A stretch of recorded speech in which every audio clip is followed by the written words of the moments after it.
we head into another battle against Kauidal, our heroes combine, thus fighting as one, using Kauidal's deck against him.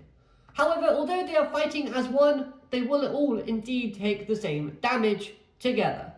Will they be able to overcome Kauidal's new Praime archetype? Let's find out. Hello everyone and welcome to Dueling with Downton, and today we're talking all things episode 88 of the Yugioh Go Rush anime series.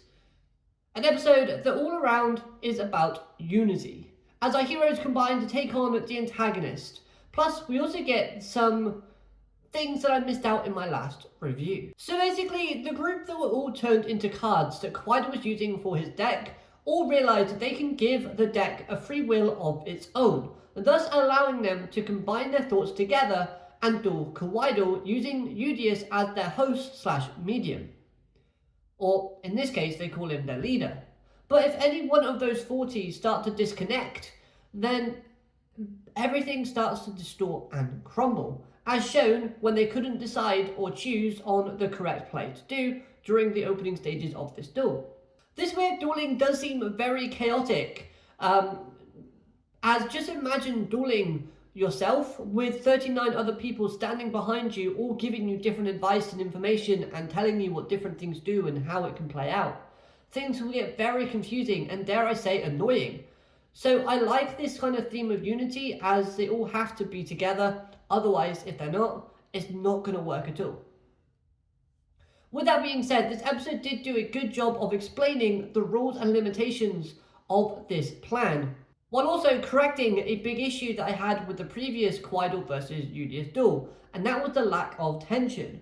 And this time, Kauidal doesn't need to have our hero stick around in his time space anymore, as his deck is already completed, but he needs the consciousness of our heroes to sustain his new cards, which is why when he wins, he wants to kind of trap them inside his deck case forever. That way then, it does give a bit more of a all or nothing type of tension vibe within this duel, because previously when they lost, they just go back to just being in a time space and they can run around and do free, think of new plans, but this time there's no way out.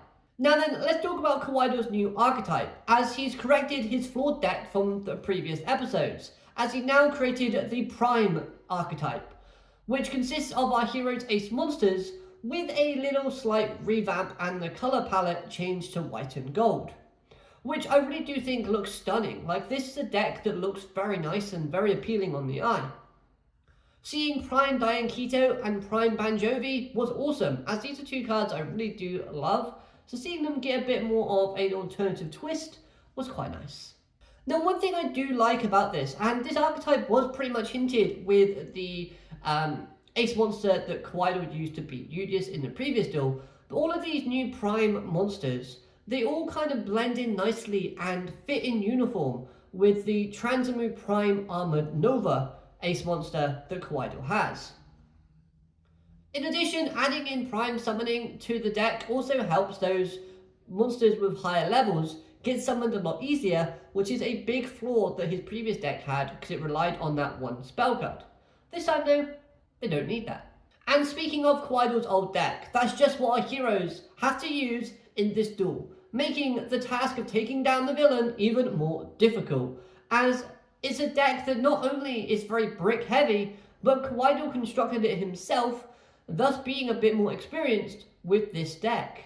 Thus he knows what cards are in there, and he knows what to expect.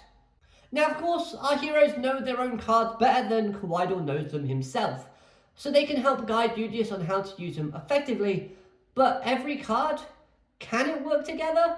I'm not too sure.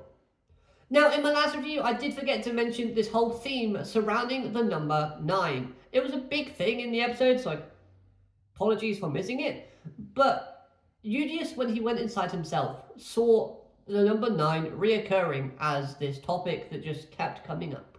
And I have no clue as to what this could be hinting at. My best guess could be is hints at a fusion monster that requires 9 materials, or something crazy. You know, we've got all of our heroes as ace monsters here. Why not fuse them all together to make something massive? We've seen it with cards like Cyber Dragon Chimera Tech, or Chimera Tech, you know, that monster. where it can basically have an unlimited number of materials, just kind of adding on to its attack power. Or it could hint at you just maybe getting a level 9 Transamu card that you just will need to win.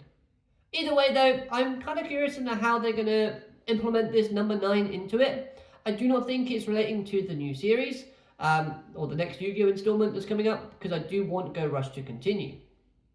Either way, I'm excited about the next episode, and this episode was a really decent one, letting us know how this duel is going to kind of be structured.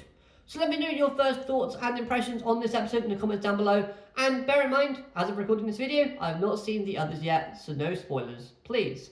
Have a great day, alligator, matane, goodbye.